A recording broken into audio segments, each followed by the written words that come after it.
আসসালামু আলাইকুম ওরহমাতুল্লাহ বরকাতু। বিএনপি সরকারের বাপের ক্ষমতায় নাই ফেসিস্ট স্বৈরাচার খুনি হাসিনার বিচার করব এবং শাহাবুদ্দিন চুপ্পুরে বিচার করব। তার কারণটা কি জানেন? বিএনপি হাইকমান্ডের যত নেতা আছে সব সালারা মাইনকার চিপায় পড়ে গেছে। তার কারণ হলো তাদের যে অন্ডকোষ বা আন্ডা বা বিসি যেটা কোন, এটা কিন্তু আমলিকের নেতাদের হাতে এবং ইন্ডিয়ানের হাতে। তার কারণটা কি জানেন? তারা কিন্তু এই বিএনপির হাইকমান্ডের নেতারা কিন্তু নীরব ছিল। নীরবতার কারণে কিন্তু শেখ হাসিনা 16 বছর রাজত্ব করতো। শেখ হাসিনাও কিছু আবার তাকে সুযোগ সুবিধা দিছে।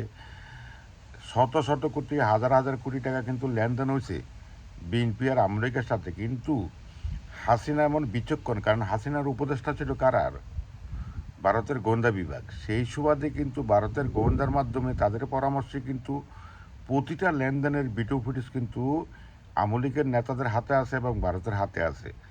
এই জন্য এবং এমনকি ল্যাংটার ছবিরও ভিডিও কিন্তু যিনি ফখরুল ইসলাম আলমগীর, শিলং সালাউদ্দিন, আমির খসরু, তাকে অনেক নেতাকে, এমনকি রুমিন ফারহানের ল্যাংটার ছবি আছে এই ইন্ডিয়ার হাতে এবং এই যে আমলিক নেতাদের হাতে।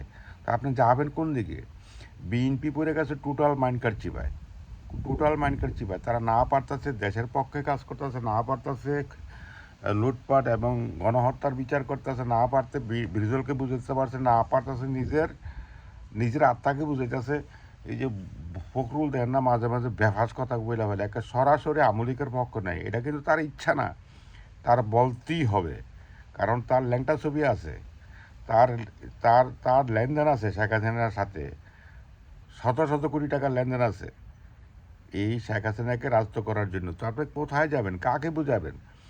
মানে রাস্তার টোকার এটা দাম আছে, কিন্তু এই বিএনপি সরকারের কোনো দাম নাই। এই চুপ্পু দেখেন না, ল্যাংটা হয়ে এসে রাস্তায় ঘুরতেছে, তাকে বাল ফেলাইতে পারছে? চুপ্পুর কিন্তু অনেক মহা কেলেঙ্কারি আছে, লুটপাটের কেলেঙ্কারি আছে, গণহত্যার কেলেঙ্কারি আছে, তার বিদেশে অর্থ পাচারের কেলেঙ্কারি আছে। সেই চুপ্পুকে কিছু করতে পারবে?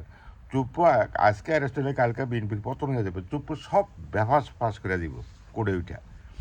এই এই ডকুমেন্ট আমার কাছে আছে। সে অন্যজনকে অর্ডার দিবে যে দেও বাজারে ছাইরা, তাহলে বিএনপি মনে করেন চুপ্পু 1 ঘন্টায় অ্যারেস্ট করবে, দ্বিতীয় ঘন্টায় কিন্তু বিএনপির পতন সরিয়ে দেব। তার কারণ হলো খুব জঘন্য থেকে জঘন্য যেটা দল চালানোর জন্য, এবং এটা টোটাল বিএনপির নেতারা যেটা কাজগুলো করছে শেখ হাসিনার সাথে ইন্ডিয়ার সাথে, সেটা টোটাল দেশ বিরোধী। সুতরাং এইসব অর্থনৈতিক লেনদেন এবং আকাম কুকামের ভিডিও ফুটেজ যদি বাজারে প্রকাশ হয়, তাহলে কি বিএনপির অস্তিত্ব থাকবে? একে সাথে সাথে চুপ্পু জেলখানা যাওয়ার আগে ইনশাল্লাহ এই বিএনপি সরকার জয় বাংলা হয়ে যাবে। এই জন্য বিএনপি পড়ে গেছে মাইনকার চিবায়। এই যে সালাউদ্দিনের নির্দেশে কিন্তু তারেক রহমান সাহেব যে, এটা গোপন খবর, এটা সপ্তাহিত আমার কাছে তেমনটা নাই, তবে অনেকেই কানাঘুষা করতেছে। এই যে শিলং সালাউদ্দিনের নির্দেশে কিন্তু এসালাম কিন্তু লন্ডনে মিটিং করছে তারেক রহমানের সাথে, তারেক রহমান বাংলাদেশে যাওয়ার আগে। তো এইসব মাফিয়া গ্রুপ যদি মিটিং শিটিং করে থাকে, তো এখানে তো বিশাল লেনদেন হয়েছে, হাজার হাজার কোটি টাকা, তাও তো হইতে পারে। তো টোটাল ব্যাপারটা হইলো বিএনপির কোনো অস্তিত্বই নাই। বিএনপি না পারতাছে জনগণের পক্ষে, না দেশের পক্ষে, না ভারতের পক্ষে, না আমলিকের পক্ষে। যদি আমলিকের পক্ষে যায়, আমরা বিরোধী দলের মায়ের খেয়ে ভূত হয়ে যাবো গা। অন্যদিকে নিজের শক্ত অবস্থানে আদর্শ নিয়ে বাঁচতে চাইলে সেটাও সম্ভব না। মানে এদের কোনো কুল নাই, কোনো কুলও নাই, কোনো কিনারাও নাই। এই হলো তো বিএনপির মহাসংকটে আছে। বিএনপি চালে যাবার পরে নিশ্চিত থাকেন, কারণ এই 16 বছর বহুত বহুত কেলেঙ্কারি আমলিকের নেতাদের হাতে, এবং নারী কেলেঙ্কারি আছে, অর্থনৈতিক কেলেঙ্কারি আছে, ব্যাংক কেলেঙ্কারি আছে।